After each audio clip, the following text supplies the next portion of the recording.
Welcome to Beyond Recovery, everybody. I'd like to welcome my special guest today. His name is Dennis out of Virginia. Dennis, how's it going today?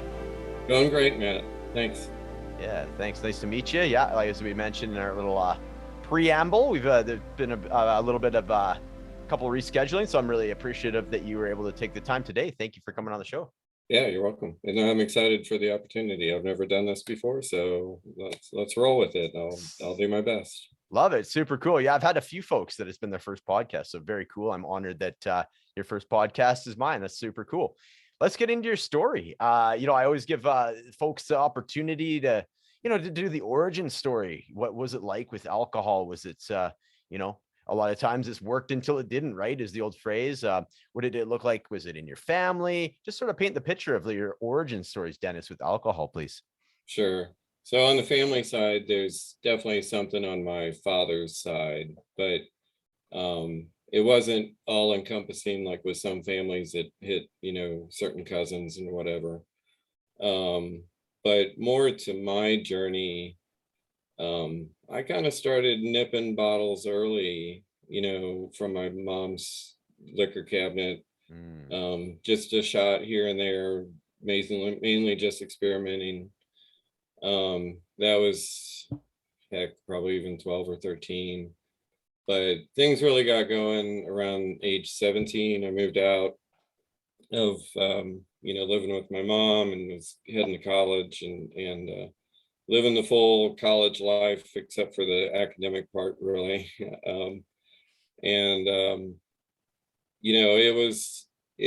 It worked a lot. I had a great time. I made great friends that I'm actually still good friends with. A lot of them are actually going through recovery now.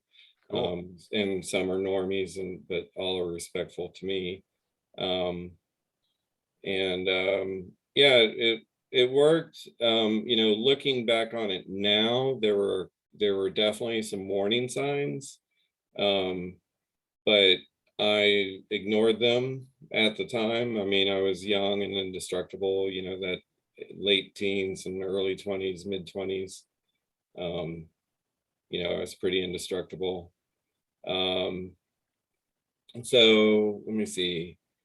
I moved from my hometown in Missouri out to west of DC, and things were actually probably the most normal for a few years in terms of my drinking. I drank more closely like a normie for a few years, and a lot of that was I just fell into a nice work group that we became very, very close friends. One guy was in my wedding party. And we drank, basically normie plus a little bit. But just for various reasons, all of them moved away from the area all around the same time, like within 6 months of each other. And it was also right after our first kid, so it was a lot of adjustment. So my desire for alcohol was unabated, and it just had to morph kind of into, it morphed into, instead of going to a bar with friends and, kind of keeping it down because we're out at a bar and we're trying to be responsible. I started drinking more at home, by myself. So the isolationism kind of started there. And then the big bugaboo in the rearview mirror, although I think I would have ended up hitting a wall anyway, was that back in 2010, 2011, somewhere around there, I got two projects at work where basically I could work from home. Now it's becoming commonplace, but back then I could work from home and the company would leave me alone as long as I basically did. I mean, I had minimal work to do, but I was, making money for the company. So they left me alone. And so, just running home at lunch, my office was very close to my home. So just running home for lunch was where it started. And then I was like, well, before I go back, I'll have, one shot. And then it grew to two shots. And then I was like, okay, I'm not going to go back. And then it turned into, well, I'm not even going to go in this morning. And so things really progressed there. And that's, where I hit my first real wall was I was on a work trip and I had a seizure. And I maintained at the time very strictly that it was due to exhaustion, which was probably partly true.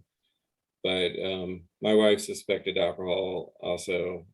She was much quicker at seeing what was going on with me than I was. But I refused to really believe that. And but then I had some incident which did land me in my first detox around that time. So I started, seeing that there were repercussions to my actions, but I was very hard-headed, and one underlying theme of my story is just that I was very obstinate, very slow to accept suggestion. I thought I could do it with my willpower on my own. I could figure out a different way, etc. I went through those, and I went through, those are, I'm finding through the communities that those are frequent feelings, but I didn't know at the time.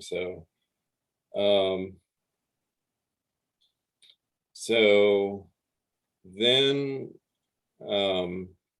after about another year, that company that I was with finally let me go. A close friend that I had made there, but actually two different guys, said, why the reason is? Because they didn't really say the reason was my drinking. I forget the reason, the technical reason, but they said, why it is? And I said, yes. And again, that didn't deter me very much at all. In fact, I got a new job within a week, and it was kind of a nicer job. And so in my mind, that justified, that's one of our favorite words too, justification. So that justified that I was okay. I was maybe, maybe an alcoholic. It had started entering my mind, but I was at least a functioning alcoholic. And even that adoption of thinking about, I have a problem, it's not working for me. Yes, I'm an alcoholic, or now have alcohol use disorder.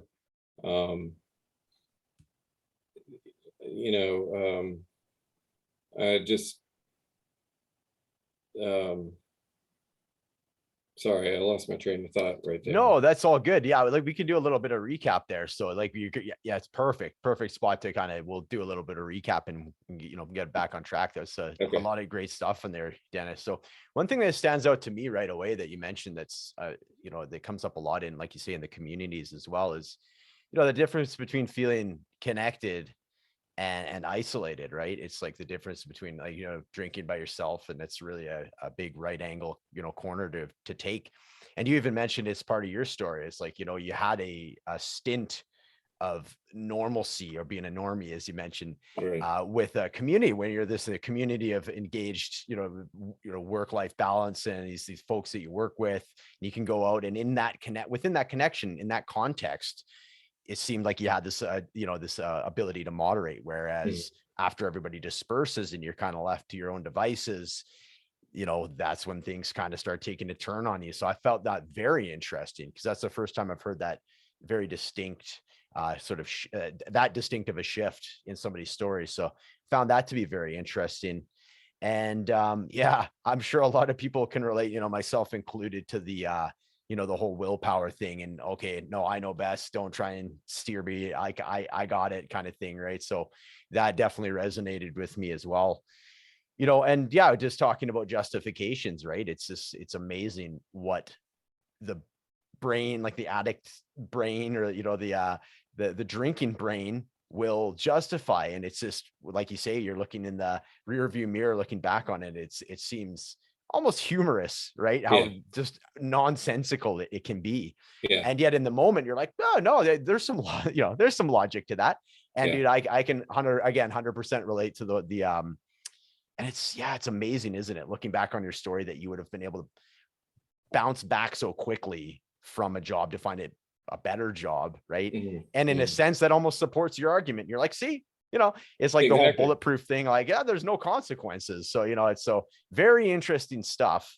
And yeah, now you're kind of mentioning, you're kind of having these moments. Now you're having these Right. realizations. They're I imagine showing up a little more frequently in your head. So, Right. where did it kind of go from there? Like, you've had your first, you mentioning your wife as well is kind of in the picture, mentioning things to you. So there are some taps on the shoulder here. So where did the smacks to the head come from? Or was there just some more taps to the shoulder before you could kind of pull the nose up? What did that look like for you getting into that stage of the game?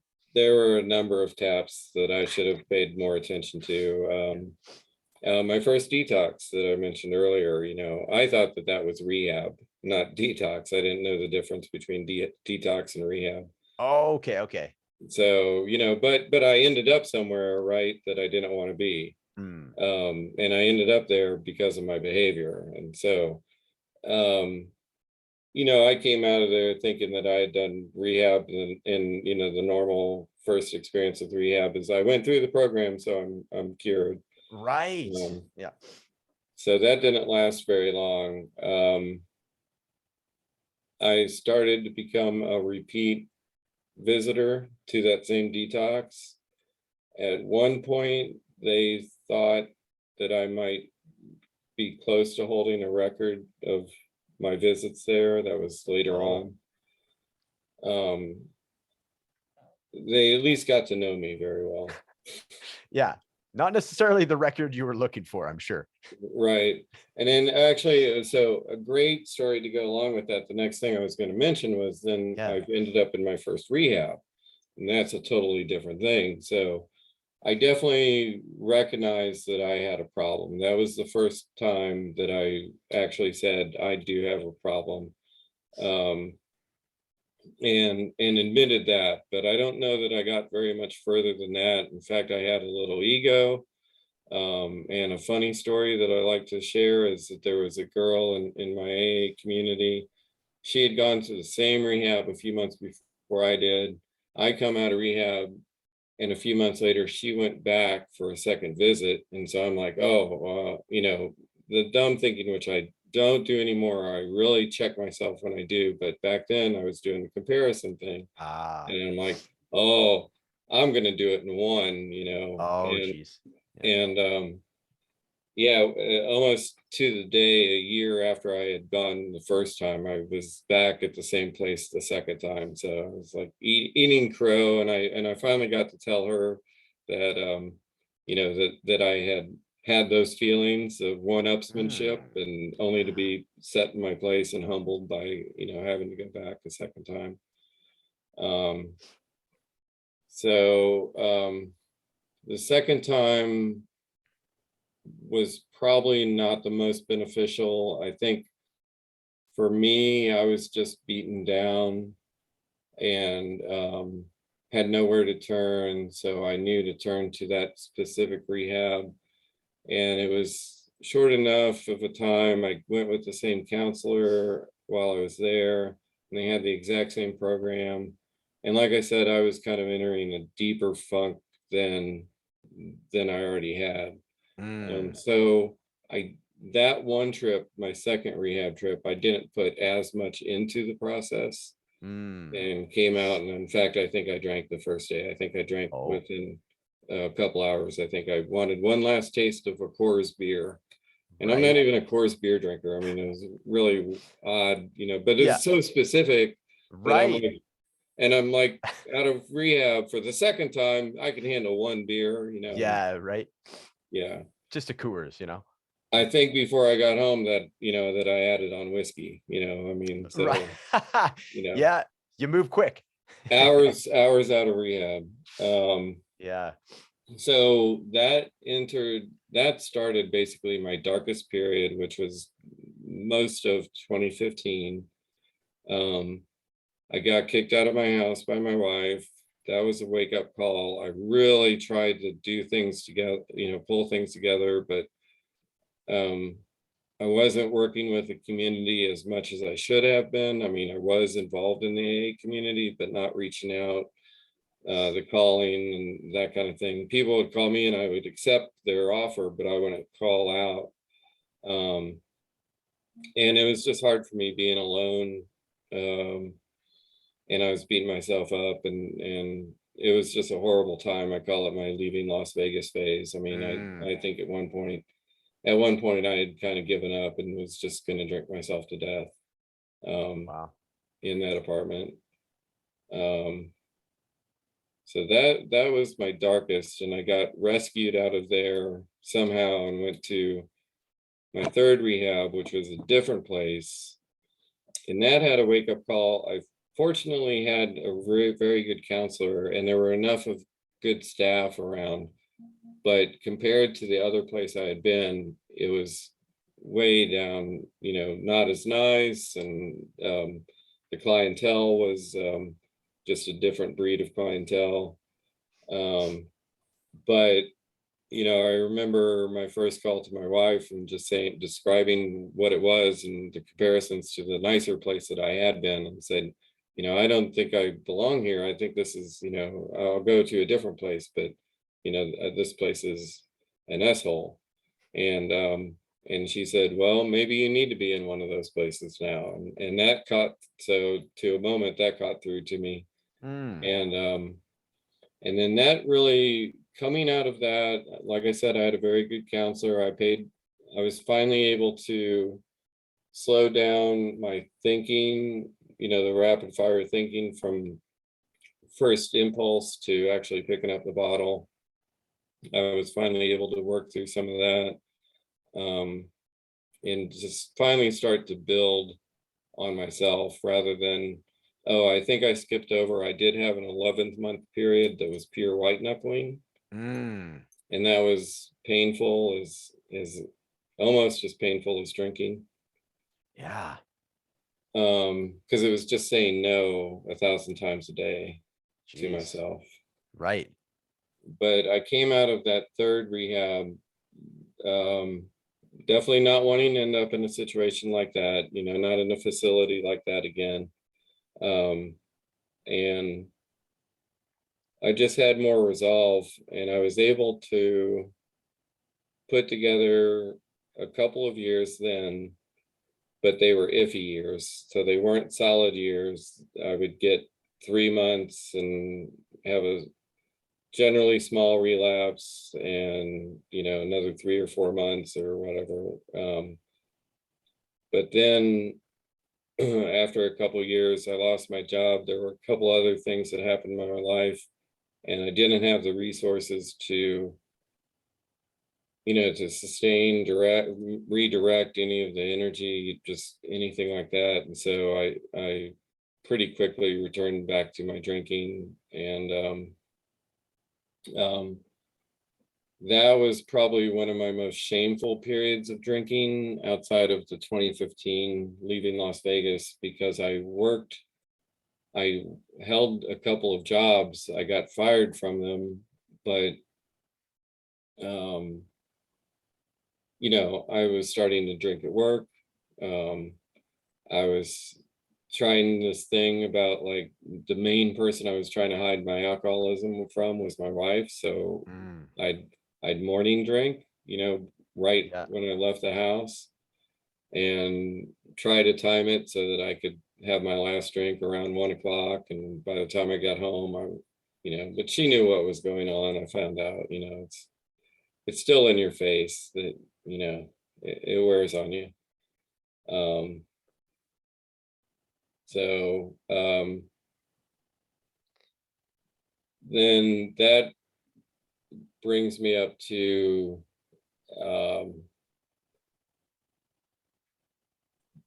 things got near the end of November, just August and September, or September and October, it just spiraled out of control very quickly.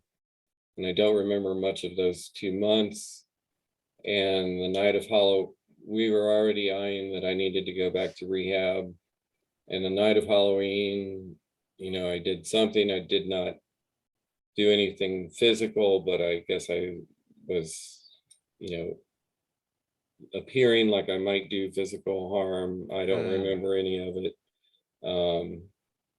And so that was a wake-up call going into that rehab. It was finally, even though I'd heard it a lot of times, I finally realized how much damage I had done to my family. And sorry, just to clarify, that's October, that's like the Halloween of 2015 is still the No, of timeline. Oh, 2019. 2019. Okay, so so 2015 was definitely a dark area, but this is somewhere down the line as far as like your third stint.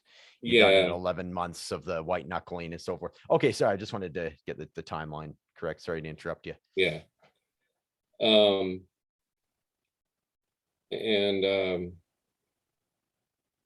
So yeah, entering into the rehab the last time, I had a couple of goals. One is that I knew months before that I had lost a spiritual connection. Just to, I didn't believe in anything greater than me. It was very negative, dark thinking. So I wanted to reestablish spirituality. I think I had another goal or two.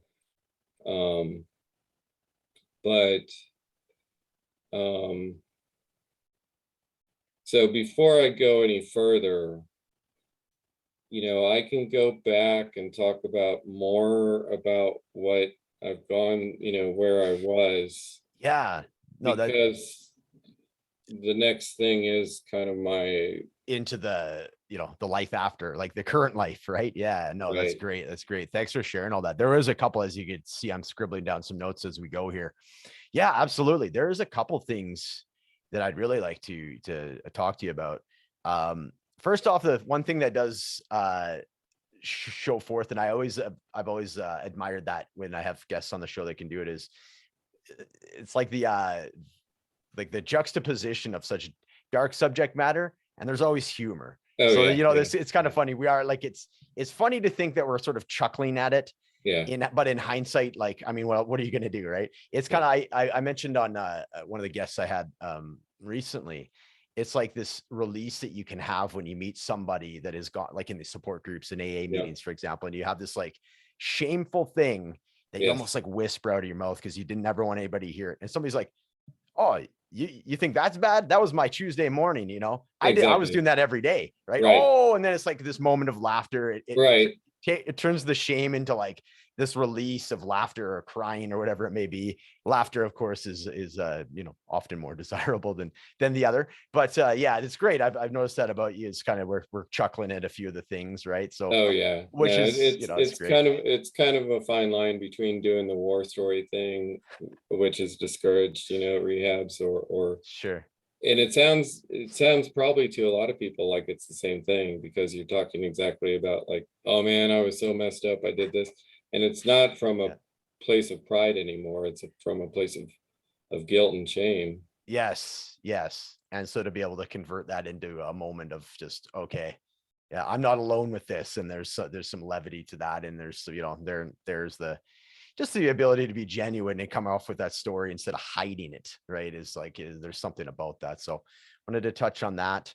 You know what, let's get into like, what else can you say about like that 11 months that you mentioned of like just white knuckling? Because I feel that there's a lot of people that are at the beginnings of their sobriety journey.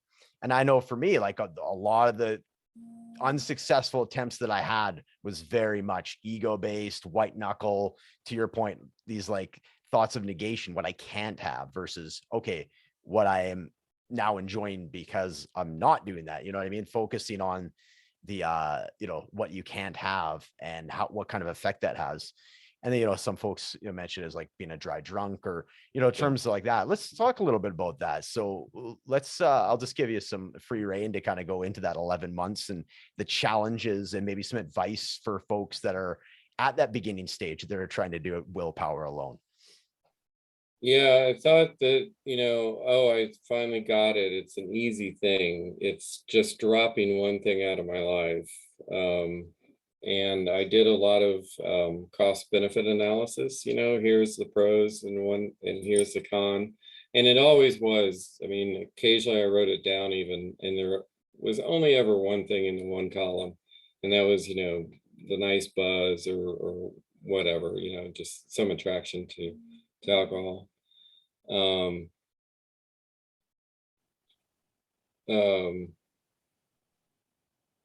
And then the list of cons is probably, yeah, 5 pages long, right?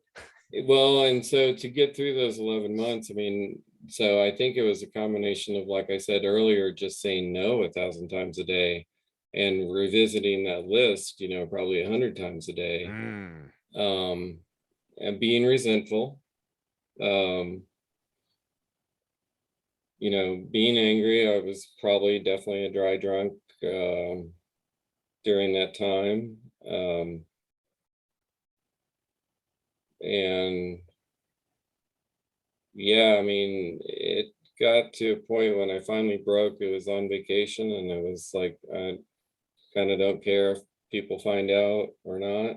It was that drinking was at that time going to be easier than the white knuckling anymore. I mean, Ooh, interesting. Yeah. I've said this a few times, and I want to be clear, is that it's almost, to me, my experience is it's almost as bad as continuing to drink.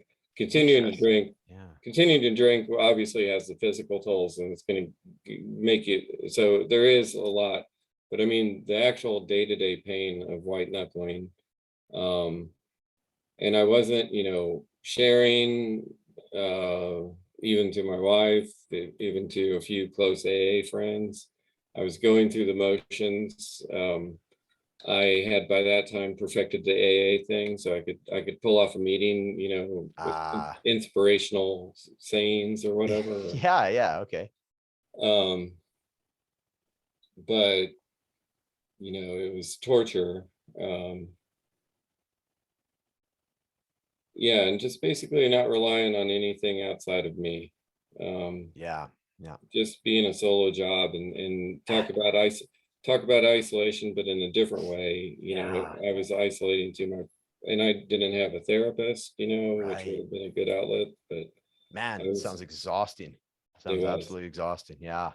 Jeez. I mean, it's there's a something to be said if you want to look at that glass half full about some of your characteristics that that you could withhold, uphold that for 11 months, because that shows some pretty, serious mental strength, consistency, resiliency in one hand, but then on the other yeah, hand, like you say, you were miserable. So, yeah. it's thanks for unpacking that. I know there's going to be folks that get a lot out of that. I also want to just kind of revisit some of your relapses, and specifically what what would you go through your head, with a relapse? I mean, it's obvious. I find it's nuanced for different people, but one commonality that I always find is like how we talk to ourselves after we've had a relapse. It's just like, the second arrow. I think it's a term of something like that, where it's like you've already had, say, you're in a car accident, and then you're like, damn, I'm such an idiot for getting the car accident. And you dogpile on. You've already been through a traumatic event. Why do you need to have the need to? So what was it like for you? Was there, or where is it more like some justifications? What was it like when you would go through some of these stages of relapse? Certainly there were justifications at one time, including I somehow can have convinced my wife that I could moderate, and I proved myself wrong that night. Um, Yeah. uh, my most dangerous relapses, and this was key to the medical side of my recovery, was that I would also just have crazy impulses, and Mm. it was, you know, they were very quick impulses, and I said before that I had been able to slow down my thoughts somewhat, but I still had work to do on that, and so there were a number of times where I was just I was already saying yes, basically. It was an impulse, and then the justifications would follow. Um, and be, you know, all very quick, you know. I mean, I'm at the grocery store and I'm doing fine, and I walk by an end cap with wine, and Mm. I grab one for some reason and head straight for the checkout. And in that time, I'll have justified it perfectly. I'll Wow. come up with a plan about how to drink it, Wow. trying not to let anybody know, Very quick. yeah. Yeah. Um, Interesting. so those are the most dangerous to me. And certainly just the efforts. And then I think kind of like what you were saying, once you're in that cycle, that was hard to break. I mean, even just what you think is going to be a one night thing, that hangover the next day, especially if you went hard, at the time, more alcohol is the easiest way out. Yep. You're the dog. Yeah. Yeah, but you're just running the hamster wheel again. I have a quick question about what have you done to slow down? You've mentioned that you have a better handle on it now, these rapid impulses and rapid fire thoughts. What kind of learned skills or what sort of things are you doing to combat that these days? So this touches a little bit on my aha moment and everything like that, but uh, I'm going to say it first and then I'm going to back it up a little bit. But it's a deeper understanding of awareness and honesty, and specifically honesty with myself. And so the awareness is, I would intentionally slow things down and back up, and say, okay, I'm at the point where I'm debating whether to go to 7-Eleven to pick up wine. Really, what am I after? And when did this start? And when it started, what was I feeling, and what really was going on? I was uncomfortable with something. So what was I uncomfortable with, and were there other paths that I could go down? So that was the awareness part. And then key to me was the honesty. And with both of these things, this is what I wanted to say before, is that I'd heard all of these sayings, have awareness, and there are sayings that kind of correlate to those in the communities. I'd heard them before, but I think with a lot of those sayings that, you peel the onion as you go over time and you get a deeper sense of, oh, that's what that means. I remember the first time it got through to me, the saying, you don't have to have another drink. I mean, I'd heard it 100 times before, and when I finally got it, I'm like, oh yeah, I don't have to have another drink.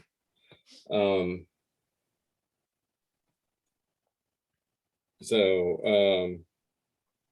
I apologize. I lost my thread. No, that's a great great insight into into what you're doing as far as like bringing awareness that it's almost like it sounds like you're almost getting ahead of it. So you're like, before you even go to the grocery store, you're like, okay, I'm foreshadowing the fact that I might even think this. So you're almost like you're getting out ahead of that even. So you're almost so this awareness sort of framework is, yeah. And again, some of it is doing backwards detective work. Like, like I was saying, I already have my keys in my hand. I'm going to 7-Eleven. Hold on. Yes. Why am I exactly? Yeah. No. So it's like a pause, and it's like, okay, why? What is making me uncomfortable that the action is, pushing me towards 7-Eleven or whatever it may be, right? So interesting. Yeah, no, that's great advice. And then so the second thing that's really key is like an honesty. And again, like unwrapping that onion, it just hit me a different way. And this kind of gets to my aha moment. It's a big component of the aha moment, was that, I always took the honesty as outward honesty, honesty to others. And I never really took it as internal honesty. Right. And I finally got that. And it's like, that's where I think, no matter what you want to call it, that's where you meet your higher power or something like that, because you cannot lie to yourself if you're being fully honest with yourself.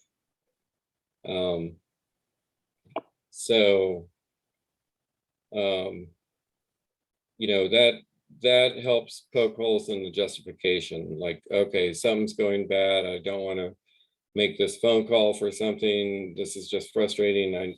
You do the projection. I know that's how it's going to end. Why bother? F it, and I'm off to 7-Eleven, Yep. and instead of like, okay, be honest, what am I running from? So it goes along with that awareness. What Yeah. am I running from? Truly, I'm running from making this call or Yeah. whatever it is. There's something making me uncomfortable Yeah. that, Yeah. and some of it might be boredom, so, Yep. and what do you do with boredom? And sometimes you just have to learn to sit with it, yet another phrase that, again, peeled the onion, is nothing changes until nothing changes. Nothing changes if nothing changes. So, Yeah. um, Yeah. that carried me through, and learn to be uncomfortable, or learn to be comfortable with being uncomfortable. Yes. That's huge for sure. Um, so, those are all components of sort of my breakthrough. Um, I can describe a little bit more about what that process was like, or Yeah. Let's get into that so we can, just perfect. Yeah. So definitely we've walked up to basically what you said is your aha moment, which is like the idea of like being honest to yourself. There's a few moments, like you said, they're on different time. It was like a time release formula. Like you say, it's the peeling of the onion. And finally it's just like, you hear it in a certain context. And it's like, now I understand that, which is, the power of words and language and context is like you say, it's almost like this trite phrase or something that you can't really relate to, but people say it. And finally it's just like, boom, I understand that now. So right. super cool. Yeah, let's get into it. So you're talking, you mentioned, you foreshadowed about reconnecting with your spirituality, with your spiritual side. That was a big void for you for a while. I imagine that all of these other things that you're talking about, that you're learning, like the awareness, being honest with yourself, and it's all kind of leading towards that. So yeah, let's get into when this finally took for you. I mean, you're 2.5 years plus, clean and sober. Congratulations to that. Thank you. So let's yeah, for sure. And let's get into how life has been. So now that you're, yeah, absolutely. Let's get past that threshold. What was the spirituality, the regaining that, and then what's life been like the last 2.5 years? So the spirituality, I went to a place that had a lot of focus on spirituality. So that was just helpful. And they had a number of, places and tools and people that helped you throughout the spiritual journey. So I was doing some reconnection. I was there for a 4-week program, and it was right around week 2. And it was in my small group with the counselor. And I don't know that I had like the bolt of lightning moment, but I had something there that I didn't recognize fully at the moment. But it started with hearing some of those phrases that we were just talking about in a new way all of a sudden. And Right. I just had a paradigm shift. And the moment wasn't just that moment. It was weeks or even months. And I was really buoyed by it for a long time. I mean, it was a great, you know, it was a great growth journey. They say we stop growing in a lot of ways emotionally when we start using. I think I made up a lot of ground in a few months' time. Yeah. But after that aha moment, my counselor said, I think she got that I was kind of there, and she said, this is a time to work on you. So I spent my remaining time really working on myself. For the first time, I was nervous leaving rehab. Before I had the confidence, and I always heard, if you had the confidence leaving rehab, you're in trouble. But I mean, I had anxiety leaving, and I was very comfortable with my sobriety, but it was so newly found, I didn't want to test it at all. And I Yeah. realized what a safe place I was leaving. But I came out of that without a job. And one of the things I also learned was, a deeper level of acceptance. And rather than what I'd always done in the past, like get on and just start stressing about getting a job, I did start a job hunt, kind of quickly, but I metered it, and I made sure that I only spent a few hours a day on it and didn't drive myself crazy. And Mm. um, I had been through IOP programs, never completed them, and I thought at that time I wasn't going to go through with it. And one of the counselors, I was in a 1 week program, and one of the counselors was just, said, um, it just provides more framework for you and everything at this early point. And one of the things also that happened in that aha moment was, hey, I'm in rehab for the fourth time, and I've been to detox so many times. And all of that's a result of my way of doing things. Ah, And so I did, yeah. I crossed that threshold also, and became open to suggestion. And so that was one of the moments, I became open. I resisted always before doing a sober house, before moving back home. I accepted that. Um, uh, so, um, sorry, I'm really having kind of brain farts today. No, it's all good. It's a lot, like your life story, and I'm putting you on the spot to do it in like a condensed hour-long version. So don't worry about it. Yeah, Yeah. So you're mentioning, like you're having this other threshold that you cross, actually realizing that your way of doing it has never actually worked. So now you're getting into this, like, I imagine it's a lot of to do with like the surrender aspect or the accepting, being open to, how people ask, mentioning, okay, this could work for you, opening to suggestion yeah, and things of that nature. And, yeah. that's set you some building blocks. And I think that one moment where that counselor caught me in the hallway and was like, "You're coming back for IOP," and I said no, and and that was, I mean, I caught myself back to the awareness. I was aware that and honest, like, why am I skirting away from IOP? And I've Mm, always pushed that off anyway, whether I get into the program or not. Maybe I should really do it this time, cool. um, and actually really do it. Coming out of a 4 week intensive rehab, you get to an IOP, and this is how I always approached it before. It's like, I know all of this stuff. I could teach this IOP class, Right. and again, that was different. I'm like, I'm gonna go in here and be an open mind. Nice. I'm not gonna be a not, Mr. Know-it-all or anything like that. I also realized, how shaky sobriety is, that Yeah. it is that reprieve for one day. Right. Yeah. Um, I have 2.5 years, and the um, I did go through my steps, and my sponsor was a little bit, he's like, perfect sobriety means, going to the grave. And I'm like, okay, that's too much, but I can do a day at a time. I just don't, I feel very, very comfortable, but I, participate in some of those online boards and everything. And Yeah. that, those are one thing, those are posts that definitely catch my eyes, where people have 7 years, sobriety, and they went back out for an extended period too, Wow. Yeah. Yeah. you Yeah. uh, so, um, Yeah. so yeah, I mean, so bringing it up to now, I mean, like, um, I feel I have more stressors in my life right now, than I had. I'm kind of in the sandwich generation, and it's really rearing its head.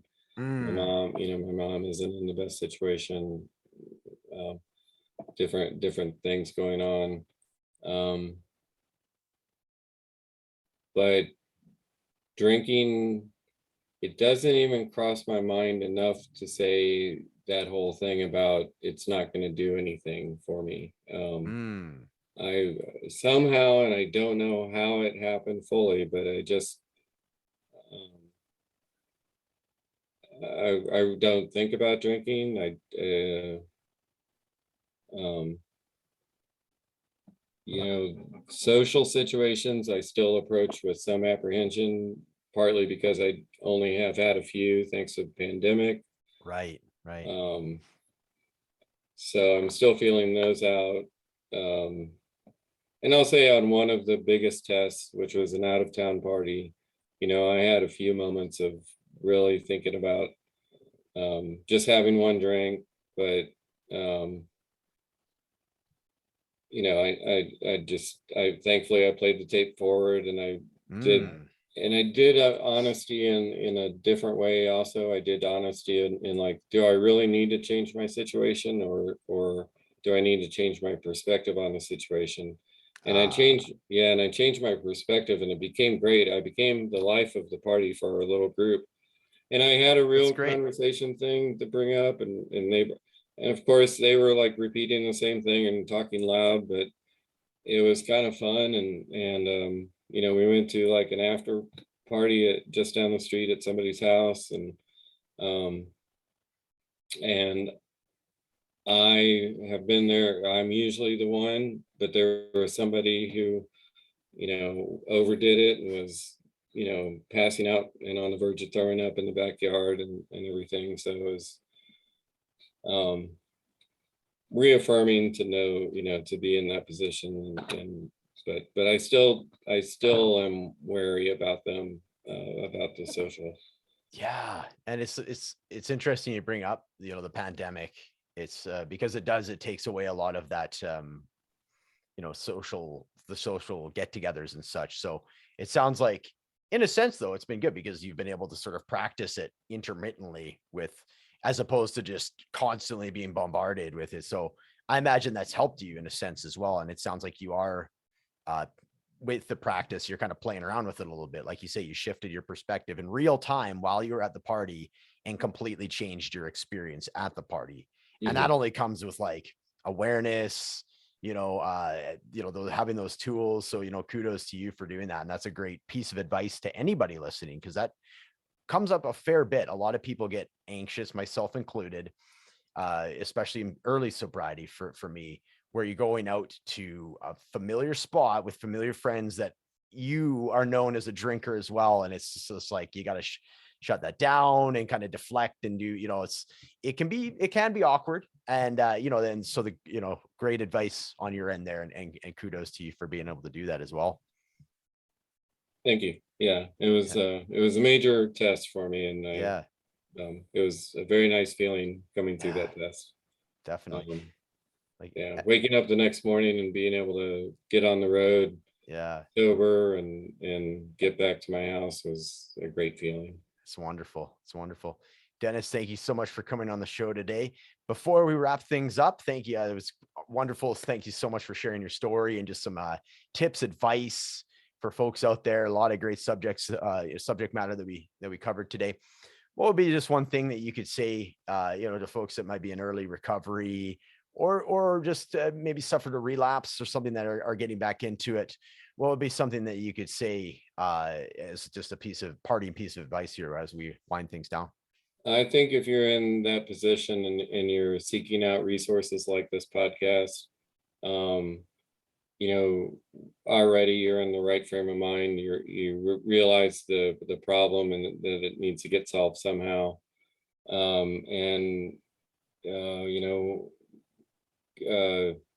Keep at it.